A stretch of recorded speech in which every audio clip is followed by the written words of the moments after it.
Hello my beautiful soul family, soul journey to spiritual path में मैं प्रियांजलि आप सभी का स्वागत करती हूँ। आज जिस टॉपिक पे मैं वीडियो बना रही हूँ ये एक्चुअल में मैक्सिमम लोगों के मन में ये सवाल चलता रहता है और जनरली ये चीज़ें ना मुझसे पूछी भी गई हैं बहुत बार और मैंने बहुत बार आप लोगों को बताया भी है, बट मैंने अलग से वीडियो इसलिए भी बनाया है क्योंकि कर्म की सीरीज़ जो हम लोग कर्मास पे वीडियोस देख रहे थे आप लोग, जो मैं आपको बता रही थी, उसमें ये चीज़ बहुत इम्पॉर्टेंट है। हमारे मन में जो सवाल हमेशा उठता है ना कि अगर हर चीज़ पहले से ही डिसाइडेड है या हम ये चीज़ सोच सकते हैं कि हाँ जो होना है वो पहले से तय कर रखा है, मतलब जनरली मन में ये सवाल हमारे होता है ना कि जब सब कुछ पहले से ही डिसाइडेड है तो फिर हम कर्म क्यों करें, है ना। अभी लाइव जो मेडिटेशन चल रहा था उसके बीच में भी एक बार शायद ये क्वेश्चन अराइज हुआ था और पर्सनली भी मुझसे ये चीज़ बार बार पूछा जाता है आप लोगों द्वारा ही।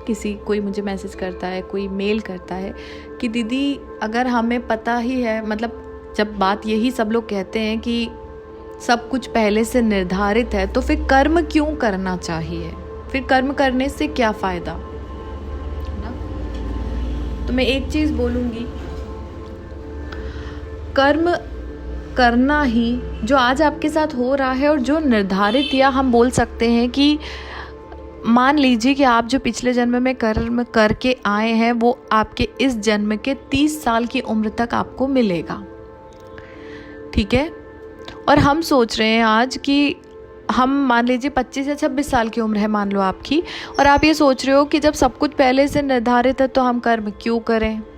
आपका कर्म तो 30 साल तक के लिए निर्धारित है, उसके बाद आप आज जो कर्म कर रहे हो, ठीक है, वो 30 साल के बाद आपको उसका फल मिलेगा। आप अगर कुछ कर्म करोगे ही नहीं तो फिर क्या होगा।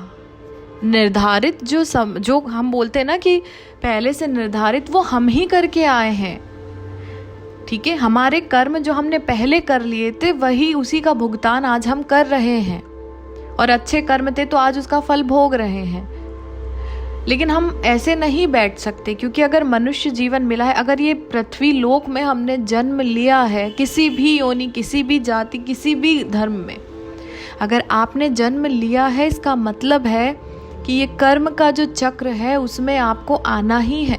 और कर्म बिना किए आपको ना तो मुक्ति मिलेगी, ना ये शरीर से मुक्ति मिलेगी, और आपकी आत्मा को भी मुक्ति नहीं मिलेगी। क्यों? क्योंकि हमारा साइकिल चलता चला जाएगा, हम बार बार जन्म लेंगे। हम कर्म ही नहीं करेंगे। आपको पता है, यदि आप लोगों ने गीता पढ़ी हो या नहीं भी पढ़ी हो तो एक बार बोलूँगी मैं, आप लोग ज़रूर पढ़िएगा। नहीं पढ़ी हो, घर में गीता रखी है, एक बार वो गीता को आप ओपन करके देखिएगा। जो लोग बैठे रहते हैं ना, कोई काम नहीं करना होता, जिसको कुछ भी नहीं, बस बैठे हैं, उसको पता है ऐसे जानवर की योनि मिलती है जो सिर्फ एक जगह बैठे ही रहता है। उसमें सारे आप देखेंगे फोटोज वगैरह में लिखा हुआ है, जो सोते रहते हैं दिन भर उनको ऐसी योनि मिल जाती है, जो दिन भर जानवर सोते, भालू की योनि मिल जाएगी। क्या करोगे, 1 बजे बस खाया और सोए। आज आपको मनुष्य का जन्म इसलिए मिला है कि आप अपनी गति को सुधार लें, ठीक है। हमें जो ये बात कही जाती है वो सच है कि हम सब कुछ निर्धारित है। वो निर्धारण करने वाले भी हमारे कर्म ही थे जो हम पिछले जन्म में करके आए हैं, और अभी तक जो कर रहे थे वो भी कर्म हमने बना लिए हैं। तो वो अभी जब तक आपके वो कर्म का फल रहेगा, अच्छा बुरा जो भी आपके कर्म ने निर्धारित किया है, वो तब तक ही होगा। कर्म नहीं करोगे, चलो हमारे जीवन में तो हमारे कर्म हम बोलते हैं हमारे उसमें तो ऐसा हमको बिल्कुल राजयोग जैसा जीवन जिएंगे, तो हम कर्म क्यों करें। वो राजयोग का जीवन तब तक ही रहेगा जब तक आपके पिछले या अभी तक के कर्म रहे थे। आज आप हाथ पे हाथ रख के बैठो, राजा कब भिखारी बन जाता है पता नहीं होता। और कर्म करने वाला जो रंक होता है ना, वो भी राजा बन जाता है, क्योंकि वो कर्म कर रहा है, वो मेहनत कर रहा है, तो क्यों नहीं आगे बढ़ेगा।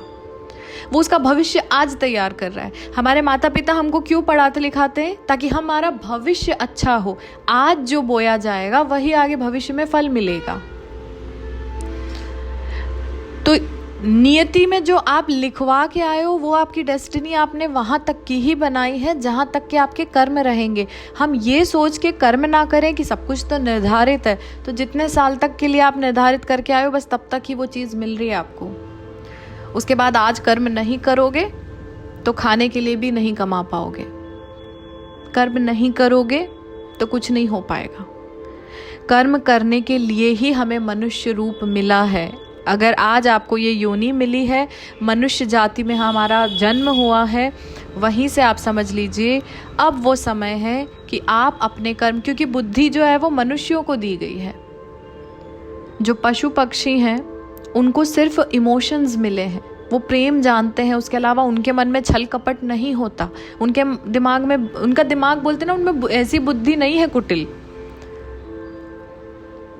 मनुष्य को बुद्धि दी गई है ताकि वो उसका इस्तेमाल करके अपने जो भी पिछले पुराने जो बुरे कर्म उससे हो गए थे, जो उसके जीवन में हमको कष्ट महसूस हो रहा है, क्यों?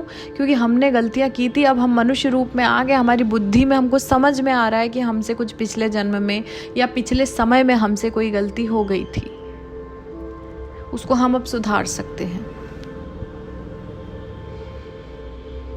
आज आप अगर कर्म नहीं करोगे ये सोच के कि सब कुछ तय है, अब हमें क्या करना, तो आज जो आप कर्म कर रहे हो ना, कुछ भी नहीं करने वाला, इसके लिए भी तैयार रहो, क्योंकि आप बना रहे हो अपना भविष्य।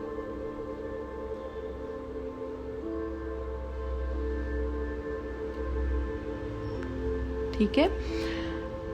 एक क्वेश्चन मुझसे और पूछा था अभी कि मैम जो हम लोगों पर अगर कोई व्यक्ति या कोई लोग ब्लैक मैजिक कर देते हैं, अगर किसी का यूज़ होता, मतलब मुझे याद नहीं आ रहा एग्जैक्टली क्या सेंटेंस था, लेकिन ब्लैक मैजिक को लेकर कि अगर हम पे होता है तो वो कौन से बुरे कर्म की सज़ा होती है ना। सबसे पहली बात तो अगर आपके ऊपर कोई ऐसा ब्लैक मैजिक कर रहा है, तो अगर हम अपने जन्म की कुंडली को देखें तो वो उसमें सबसे ज़्यादा इन्फ्लुएंस राहु केतु का होता है। लेकिन अगर हम कर्म की बात करते हैं तो आप भी ये सब कर्म करके आए हैं, जो आप बो के आए हैं वो फसल अभी आप काट रहे हो। ठीक है, हो सकता है कि पिछले जन्म में आपने ये कोई क्रिया में किसी के साथ कुछ किया हो, उसी क्रिया के माध्यम से कोई आपके साथ ये घटनाएं घटवा रहा है ना। और ये चीज़ तब होती है जब आप अपने बड़े लोगों के साथ गलत व्यवहार करते हैं। हम देखते हैं कुंडली में काल सर्प दोष हो जाता है, पितृ दोष हो जाता है, वो सब आपके द्वारा अपने परिवारजन का अपमान करने के कारण होता है। अपने जो भी आपके बड़े बुजुर्ग हैं उनका तिरस्कार करने के कारण ये चीज़ होती है।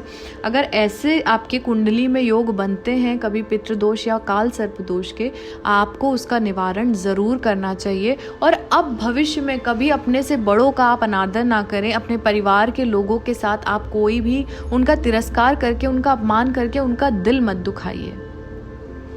कहा जाता है कि भगवान से भी पहले आपके पितृ आपकी बात सुनते हैं। आपके जो पितृ होते हैं ना, आपके जो पूर्वज जो हैं, एक्चुअल में वही एक जरिया है। ये समझ लीजिए कि वही एक ऐसा माध्यम है जो आपके मैसेजेस भगवान तक पहुंचाते हैं। आप उनको खुश रखेंगे तो वो पूर्वज आपका मैसेज जल्दी भगवान तक पहुंचाएंगे।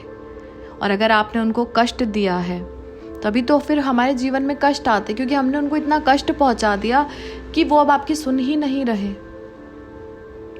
वो नहीं पहुंचा रहे, तभी भगवान भी नहीं सुन पा रहे, क्योंकि वही तो आपका मैसेज वहां कन्वे करेंगे, ये हमारा बच्चा है, आप इनका काम करो।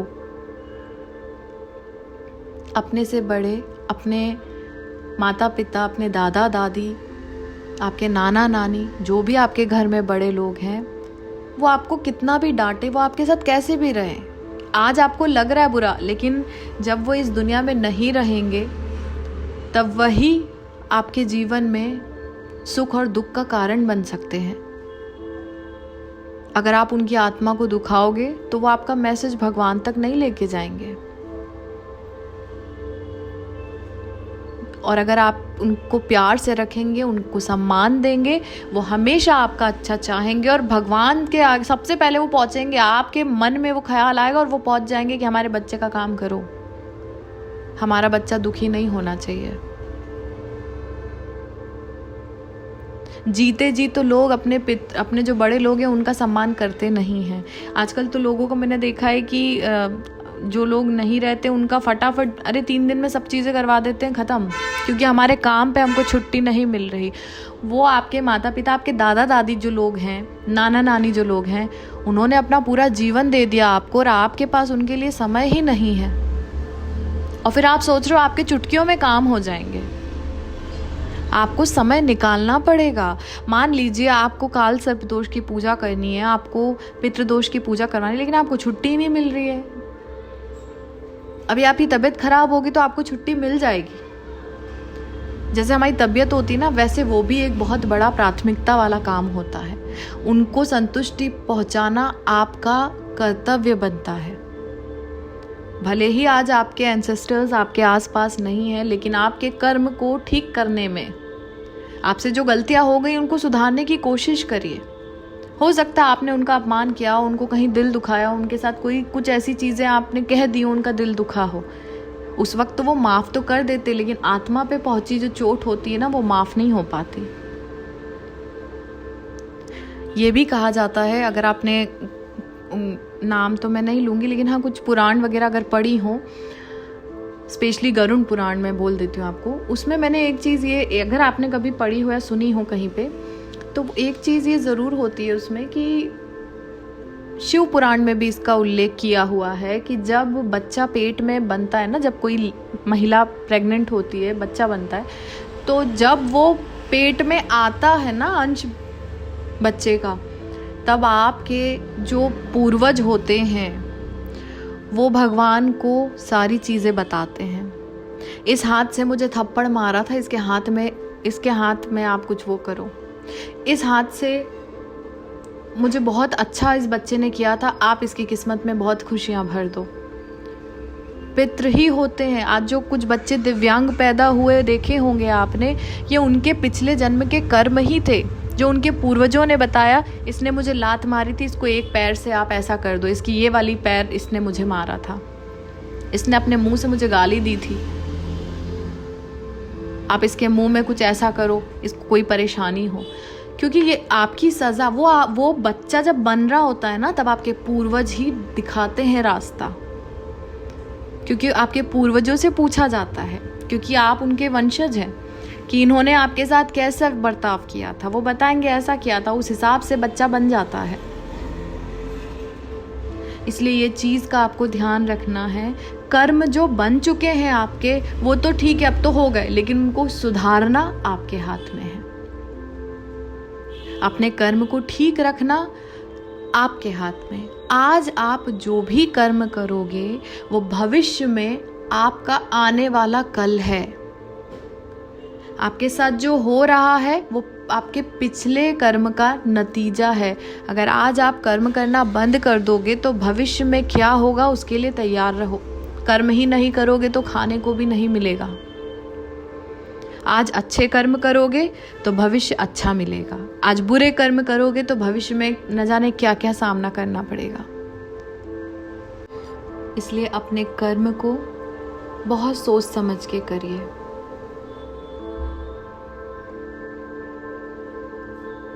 आप नहीं जानते कि आपके मन में आया एक विचार भी आपके कर्म को निर्धारित कर देता है। आप किसी के बारे में अच्छा सोच रहे हो या बुरा सोच रहे हो, आप क्या कर रहे हो, हर चीज आपके कर्म निर्धारित कर देती है। हमेशा ये कोशिश करिए कि किसी के प्रति आपके मन में कोई भी गुस्से का, कोई नफरत का, कोई भी बोलते ना एक इरिटेटिंग वाला आपके अंदर उस किसी व्यक्ति को लेकर कभी भी कोई बुरा विचार भी मत लेकर आइए। क्योंकि किसी के बारे में जलन रखना, किसी को ऊंचा बढ़ते देखकर हमारे अंदर ईर्ष्या आ जाना, ये सब हमारे बुरे कर्म को जोड़ रहा है।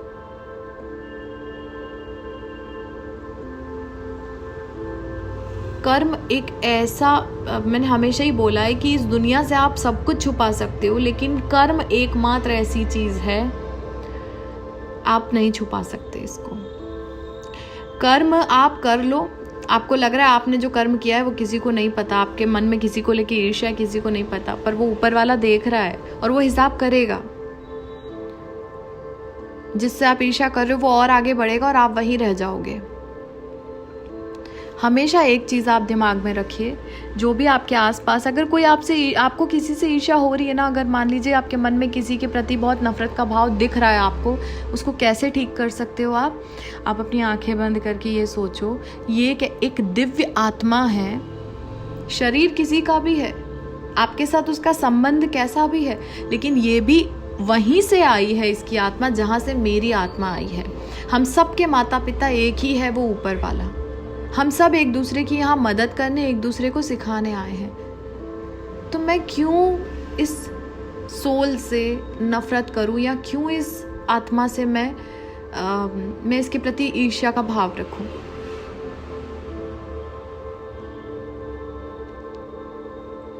ठीक है, कर्म को लेकर आप लोग मुझे कोई अच्छा और टॉपिक दीजिए, क्योंकि मैं चाहती हूँ कि मैं कर्म को बहुत ज़्यादा डीपली आप लोगों के सामने लेकर आऊँ।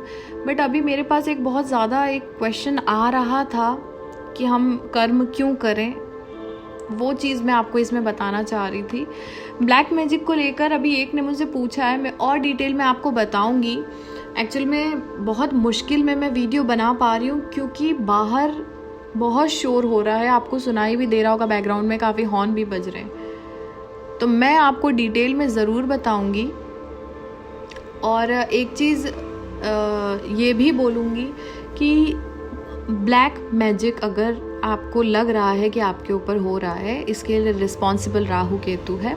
कल नाग पंचमी है, हो सके तो शिव मंदिर में जाकर आप भगवान शिव को, जो भी आपके आसपास मंदिर हो वहाँ पे जाके भगवान शिव को आप पानी में कच्चा दूध और मिश्री डालकर चढ़ाने की कोशिश कीजिए।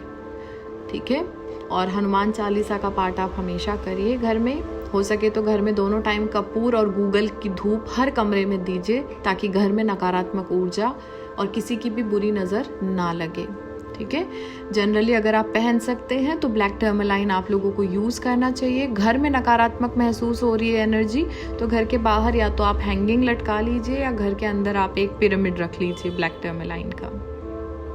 ठीक है, डिटेल में मैं आपको और बताऊंगी, लेकिन आप मुझे एक अच्छा सा और टॉपिक दीजिए, क्योंकि बहुत समय से पहले हम लोग रेगुलर वीडियोस में बना के आप लोगों के लिए लेके आती थी, लेकिन अभी काफ़ी समय से गैप ज़्यादा हो गया, तो मुझे आप लोगों के लिए टॉपिक ही समझ में नहीं आ रहा।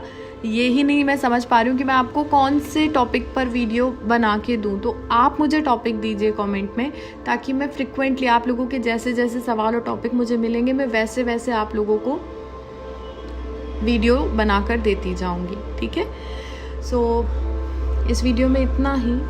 कर्म करिए और अच्छे कर्म करिए। अगर आप दुनिया के सामने ये दिखा रहे हैं ना कि आप बहुत अच्छे, और अंदर से आपके मन में किसी के प्रति ईर्ष्या छल कपट है, तो आप दुनिया को तो दिखा रहे हो, लेकिन भगवान से नहीं छुपा सकते, है ना। इस चीज़ का ख्याल रखिए। सो इस वीडियो में इतना ही। लाइव मेडिटेशन में तो मिलूंगी ही, बट अगली वीडियो में भी मैं आप लोगों से मिलूंगी। और अभी जो दूसरा चैनल है टैरो का, वो उसमें मैं आप लोगों के लिए, वहाँ पे भी मैं लाइव अभी डेली मैंने सोचा तो है, बट अब आप सपोर्ट करेंगे तो ज़रूर पॉसिबल होगा। आप लोगों के लिए लाइव टैरो रीडिंग लेकर आई हूँ, जो मैं 30 मिनट्स ही रखूँगी। आप लोग अगर अपने कोई सवाल जवाब करना चाहते हैं तो आप उस चैनल पे लाइव टैरो रीडिंग के दौरान मुझसे सवाल पूछ सकते हैं। मैं उसी वक्त पर आपको आपके सवाल का जवाब दे दूंगी with the help of tarot. ठीक है, अभी शुरू तो किया है, बट कंटिन्यू कब तक रहेगा उस चैनल पे ये मैं अभी श्योर तो नहीं हूँ, लेकिन मैं कोशिश करूँगी मैं डेली आप लोगों के लिए 30 मिनट्स का लाइव रीडिंग लेकर आऊँ, और उसमें मैं सिर्फ आप लोगों के सवालों के जवाब ही दूँगी। अगर आप लोग अपने सवाल पूछना चाहते हैं जिसके जवाब आपको with the help of tarot reading चाहिए, तो आप लोग दूसरे चैनल पर जाकर कल मुझसे मिल सकते हैं। मैं लाइव रहूँगी उस वक्त पे, 30 मिनट्स के लिए रहूँगी, बट हाँ, आप लोग अपने सवालों के जवाब मुझसे पूछ सकते हैं। उस चैनल का लिंक आपको वीडियो के डिस्क्रिप्शन में मिल जाएगा, सो आप वहाँ पर जा सकते हैं। और ठीक है, मिलते हैं फिर लाइव मेडिटेशन में। इनर चाइल्ड का मेडिटेशन ही अभी हम लोग और अगले 4 दिन करेंगे आज से। उसके बाद में हम लोग चक्रा के मेडिटेशन शुरू कर देंगे।